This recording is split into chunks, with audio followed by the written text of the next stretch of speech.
നമ്മുടെ ജീവിതത്തിൽ ഉണ്ടാകുന്ന സൗഭാഗ്യങ്ങൾ നമ്മുടെ വീടിന്റെ വാസ്തുവുമായി ബന്ധപ്പെട്ട് നിൽക്കുന്നു എന്നുള്ളതാണ് നമ്മുടെ വാസ്തുവിലും ഫെങ്ഷുയിലും പറയുന്ന പൊതുവായ ഒരു തത്വം.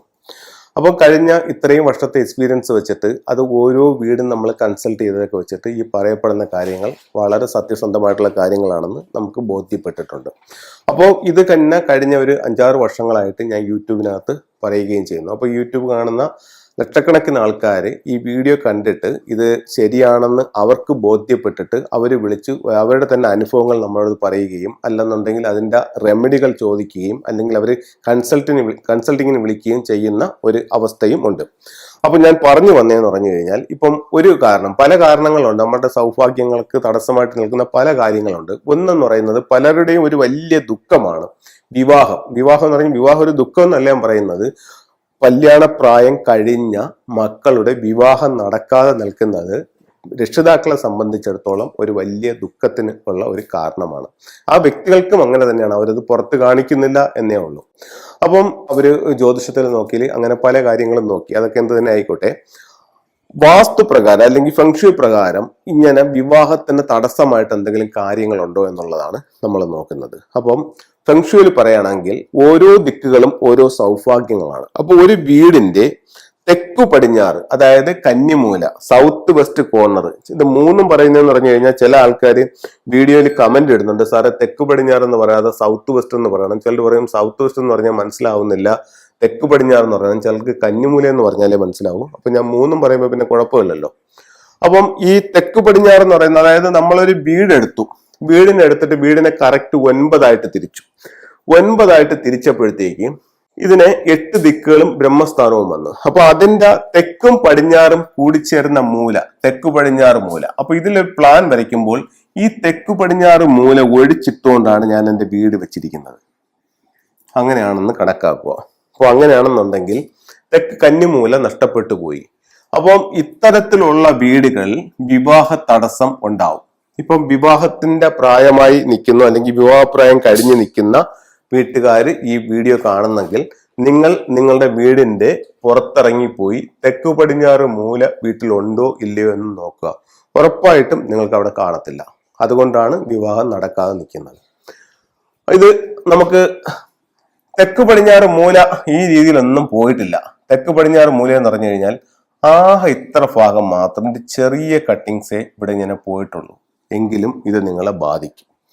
അപ്പൊ നിങ്ങൾ നോക്കിയപ്പോഴത്തേക്ക് തെക്ക് പടിഞ്ഞാറ് ഭാഗത്ത് കുഴപ്പമൊന്നുമില്ല. തെക്ക് പടിഞ്ഞാറ് ഭാഗം ഫുള്ളായിട്ട് നമുക്ക് ഇതെല്ലാം നിൽക്കുന്നുണ്ട്. തെക്ക് പടിഞ്ഞാറ് ഭാഗത്ത് റൂം ഒന്നും മിസ്സായിട്ടില്ല. തെക്ക് പടിഞ്ഞാറ് ഭാഗം കറക്റ്റ് സ്ക്വയറിൽ നിൽക്കുകയാണ്. പക്ഷെ വിവാഹം നടക്കുന്നില്ല. ഈ ഭാഗത്ത് ഒരു ടോയ്ലറ്റ് ഉണ്ടായിരിക്കും. ഇപ്പം കന്നിമൂലയിൽ ടോയ്ലറ്റ് ഉണ്ടെങ്കിൽ വീട്ടിൽ വിവാഹ സംബന്ധമായ തടസ്സം ഉണ്ടാവും എന്ന് പറയുന്നു. ഇപ്പൊ ചില ആൾക്കാർ പ്രോഗ്രാം വിളിക്കുന്നു, സാറേ കന്നിമൂലയിലല്ല, കന്നിമൂലയിൽ നമുക്ക് വളരെ നീറ്റാണ്, അവിടെ ഒരു കുഴപ്പമില്ല, അവിടെ കട്ടിലിട്ടിട്ടാണ് ഞാൻ കിടക്കുന്നത്, പക്ഷേ അതിന്റെ ഇപ്പുറത്ത് ഒരു ടോയ്ലറ്റ് ഉണ്ട്. അപ്പോൾ അങ്ങനെയാണെന്നുണ്ടെങ്കിൽ ഇതിന്റെ ഒരു കണക്ക് ഇപ്പൊ തന്നെ നിങ്ങൾക്ക് അറിയാലോ. ഇതിനെ ഞാൻ കറക്റ്റ് 9 തിരിച്ചിരിക്കുകയാണ്.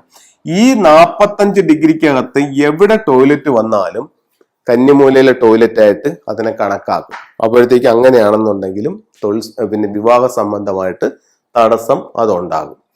അപ്പോൾ ആദ്യം ഈ ഭാഗം നിങ്ങൾ വാസ്തുപ്രകാരം കറക്റ്റ് ചെയ്യണം. അതല്ലെങ്കിൽ ഫെങ്ഷി കൺസൾട്ടിനെ കാണിച്ചിട്ട് ഈ നഷ്ടപ്പെട്ടു പോയ ഭാഗം നമുക്ക് എങ്ങനെ കറക്റ്റ് ചെയ്യാം അല്ലെങ്കിൽ എന്ത് റെമഡി ചെയ്യാം എന്നുള്ളത് നിങ്ങൾ മനസ്സിലാക്കിയിട്ട് അത് ചെയ്യുക. ഇനി 2024 ഇപ്പൊ ഇത്തരത്തിൽ പ്രശ്നമുള്ള ഒരു വീടുണ്ട്. 2024 വിവാഹം നടക്കാനായിട്ട് എന്ത് ചെയ്യണമെന്ന് വെച്ച് കഴിഞ്ഞാൽ, വിവാഹത്തിന്റെ നക്ഷത്രമായിട്ട് ഫെങ്ഷുയിൽ കണക്കാക്കുന്നത് സ്റ്റാർ 4 ആണ്. 4 നിൽക്കുന്നത് ഈ വർഷം എല്ലാ വീട്ടിലും വടക്ക് പടിഞ്ഞാറ്, അതായത് നോർത്ത് വെസ്റ്റ് കോർണർ, നമ്മുടെ ഇതിൽ പറയുകയാണെങ്കിൽ വായു കോണിലാണ് ഇത് നിൽക്കുന്നത്. അപ്പോൾ വായു കോണിൽ നമുക്ക് 4 നിൽക്കുന്നുണ്ട്. 4 എന്ന് പറയുന്നത് എന്താണ്? റൊമാൻസ് സ്റ്റാർ ആണ്, അതായത് വിവാഹത്തിന്റെ നക്ഷത്രമാണ്. അപ്പം വിവാഹപ്രായമായ ആൺകുട്ടികളെ പെൺകുട്ടികളെ വിവാഹം നടക്കാൻ വേണ്ടിയിട്ട് ഈ റൂമിലേക്ക് താമസം മാറ്റുന്നത് വളരെ നല്ലൊരു റെമഡിയായി ഫെങ്ഷുയിൽ അതിനെ കണക്കാക്കുന്നുണ്ട്. അപ്പം നമുക്ക് എന്താ ചെയ്യാം? ഈ ഭാഗത്തേക്ക് കുട്ടികളെ മാറ്റാം. ഇനി നമുക്ക് അത് ഒന്നും കൂടെ ഒന്ന് എൻഹാൻസ് ചെയ്യാനായിട്ട് ആ ബെഡ്റൂമിന്റെ സൗത്ത് വെസ്റ്റ് കോർണറിൽ ഇത്തരത്തിലുള്ള ഒരു ജോഡി മണ്ടേരിയൻ ഡെക്കിന്റെ സ്റ്റാച്ചു വാങ്ങിച്ചു വെക്കുന്നത് വിവാഹം നടക്കാനായിട്ട് നല്ലതാണ്. അതുപോലെ അതിന്റെ സൗത്ത് വെസ്റ്റ് കോർണറിൽ വെഡിങ് ബേഡിന്റെ ചിത്രം ആ ബെഡ്റൂമിന്റെ വെളിയിൽ ഡോറിന്റെ മുകളിൽ പിയോണി ഫ്ലവറിന്റെ ചിത്രം, ഒരു മെറ്റൽ ടോട്ടോയ്സിനകത്ത് ഈ വിഷ് എഴുതി വെക്കുക. ഇതൊക്കെ ഇത്തരം കാര്യങ്ങൾ നമുക്ക് സപ്പോർട്ട് ചെയ്യാനായിട്ട് വളരെ നല്ല ഒരു ടൂളായിട്ട് ഫെങ്ഷുയിൽ കണക്കാക്കുന്നുണ്ട്. അപ്പം വിവാഹത്തിന്റെ തടസ്സം എന്തുകൊണ്ടാണെന്നും ആ വിവാഹം നടക്കാൻ എന്ത് ചെയ്യണമെന്നുള്ളതും ഞാൻ നിങ്ങളുമായിട്ട് ഷെയർ ചെയ്തിട്ടുണ്ട്. ഇത് നമുക്ക് ഫോണിൽ ഒരു 5 മിനിറ്റ് അല്ലെങ്കിൽ 7 മിനിറ്റ് ഉള്ള ഒരു പ്രോഗ്രാമിലൂടെ പറഞ്ഞു തരുന്ന കാര്യങ്ങൾക്ക് ഒരു ലിമിറ്റ് ഉണ്ട്. ചിലരെന്ത് ചെയ്യുമെന്ന് വെച്ച് കഴിഞ്ഞാൽ ഈ ഒരു പ്രോഗ്രാം കണ്ടിട്ട് അല്ലെങ്കിൽ ഒരു 5 മിനിറ്റുള്ള ഒരു പ്രോഗ്രാം കണ്ടിട്ട് ഇവർ ഈ വീട് മൊത്തത്തിൽ അങ്ങ് പൊളിച്ചു പണിയും. കാരണം അവര് തന്നെ ഡോക്ടർ ആക്കിക്കൊണ്ട് ഈ വീട് മൊത്തത്തിൽ പൊളിച്ചു പണിയും. പക്ഷേ ഇതിന്റെ കറക്റ്റ് കോമ്പസും ഡിഗ്രിയൊക്കെ എടുക്കുമ്പോൾ ഇവര് വിചാരിച്ച സ്ഥലത്തായിരിക്കില്ല ഈ ദിക്കുകളും കാര്യങ്ങളും എല്ലാം നിൽക്കുന്നത്. ഇവരൊരു ഏകദേശ കണക്ക് വെച്ച് ചെയ്യും. അത് ഗുണത്തെക്കാളേറെ ദോഷമേ വരത്തുള്ളൂ. ഇപ്പൊ അതായത് നമ്മൾ സ്വയം ചികിത്സ ചെയ്താൽ എങ്ങനെയായിരിക്കും നമ്മളെ ബാധിക്കുന്നത് എന്നുള്ളത് പോലെ ആയിരിക്കും. അപ്പം അത്തരത്തിൽ എന്തെങ്കിലും നിങ്ങൾ ചെയ്യുന്നെന്നുണ്ടെങ്കിൽ എന്തായാലും നമുക്ക് പൊളിച്ചു പണിയാനാണ് നിങ്ങൾ ഉദ്ദേശിക്കുന്നതെങ്കിൽ പൈസ ചെലവുണ്ട് അതിന് ചെയ്യാൻ. അപ്പോൾ ഒരു വാസ്തു കൺസൾട്ടന്റ് അല്ലെങ്കിൽ ഫെങ്ഷി കൺസൾട്ടന്റ് കാണിച്ചുകൊണ്ട് നിങ്ങൾ അത് കറക്റ്റ് ചെയ്യുകയാണെന്നുണ്ടെങ്കിൽ എന്നേക്കുമായി നല്ല രീതിയിൽ അതിനെ കറക്റ്റ് ചെയ്യാനായിട്ട് സാധിക്കും. പല വീടുകളിലും എനിക്ക് അനുഭവമുണ്ട്. ഞാൻ കൺസൾട്ടിങ്ങിന് ചെന്നപ്പോൾ സാറിന്റെ വീഡിയോ കണ്ടിട്ട് ഞാൻ ചെയ്തതാണ്. പക്ഷെ ഞാൻ പറഞ്ഞതൊന്നും അല്ല അവർ ചെയ്തിരിക്കുന്നത്. ഞാൻ പറഞ്ഞതും അല്ല അവരുടെ ദിക്കുകൾ. അവർ സ്വയം ചെയ്തു, തെറ്റാക്കി വെച്ചു, നേരത്തെ കാട്ടിയും കുളമാക്കി. അപ്പം അത് ആദ്യമേ കൺസൾട്ട് ചെയ്തിട്ട് ചെയ്തിരുന്നെങ്കിലോ ആ പൈസ വെറുതെ വേസ്റ്റ് ആകില്ലായിരുന്നു. അപ്പൊ ഇത്തരത്തിൽ ഓരോ സയൻസ് ഉണ്ട്, അതിൻ്റെതായിട്ടുള്ള കാര്യങ്ങളുണ്ട്, നിങ്ങൾ മനസ്സിലാക്കുക. ഇനി നമ്മൾ വാസ്തു പ്രകാരം അല്ലെങ്കിൽ ഫെങ്ഷു പ്രകാരം അല്ലെങ്കിൽ ഒരു വീട് വെച്ചപ്പോൾ നമ്മൾ കൺസൾട്ട് ചെയ്തപ്പോൾ അതിന് പലതരത്തിലുള്ള വാസ്തു ദോഷങ്ങളുണ്ട്. അപ്പോൾ ഫെങ്ഷുവിൽ ഒരുപാട് ആൾക്കാർ ഇന്ന് ലോകമെമ്പാടും ഫെങ്ഷു ഇഷ്ടപ്പെടാനുള്ള പ്രധാന കാരണങ്ങളിൽ ഒന്നെന്ന് പറഞ്ഞു കഴിഞ്ഞാൽ നമ്മുടെ പ്രശ്നങ്ങൾക്ക് പൊളിച്ചു മാറ്റലുകളില്ലാതെ ഫെങ്ഷുവിലെ റെമഡി ഉണ്ട്.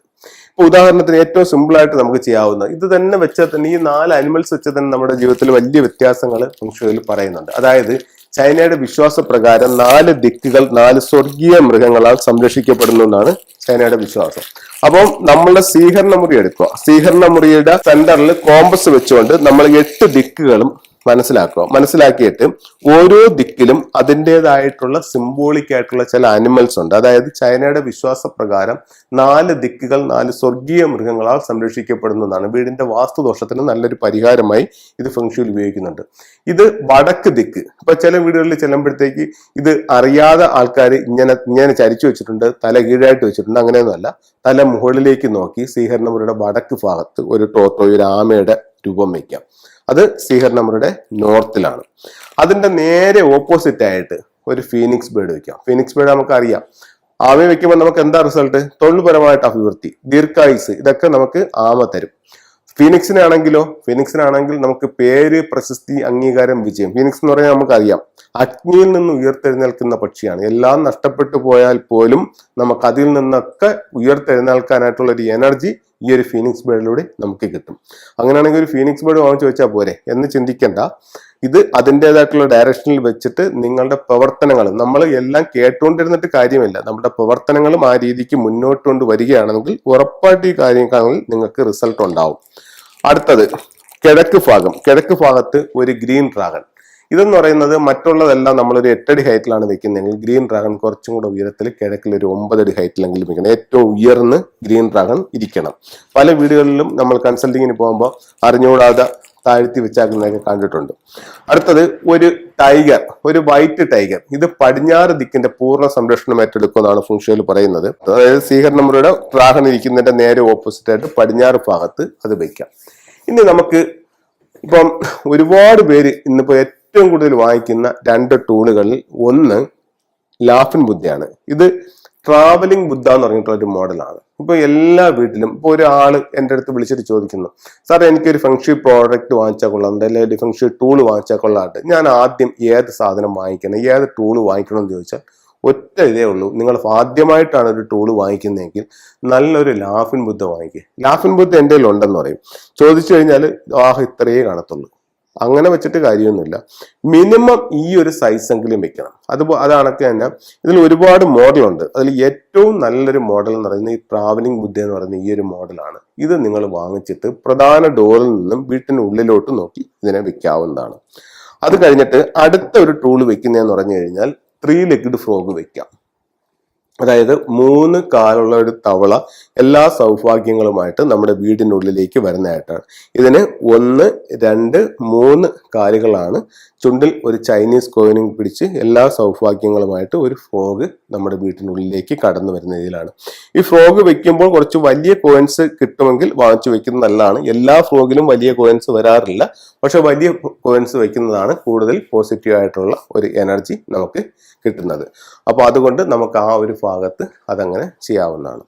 അടുത്തത് നമുക്ക് വിദ്യാഭ്യാസത്തിന് വേണ്ടിയിട്ട് ഉപയോഗിക്കാവുന്ന മറ്റൊരു ടൂൾ എന്ന് പറയുന്നത് ഒരു പഗോഡ ടവർ ആണ്. അപ്പോൾ പഗോഡ ടവർ നമുക്ക് വടക്ക് കിഴക്ക് ഭാഗത്ത് വെക്കുന്നത് കുട്ടികളുടെ വിദ്യാഭ്യാസപരമായിട്ട് അഭിവൃദ്ധിക്ക് നല്ലതാണ്. അപ്പോൾ ഇത്തരത്തിലുള്ള ഓരോ ചിത്രങ്ങളും രൂപങ്ങളും നിങ്ങളുടെ ജീവിതത്തിൽ വലിയ നേട്ടങ്ങൾ ഉണ്ടാക്കി തരട്ടെ എന്ന് പ്രാർത്ഥിച്ചുകൊണ്ട് നിർത്തുന്നു. നന്ദി, നമസ്കാരം.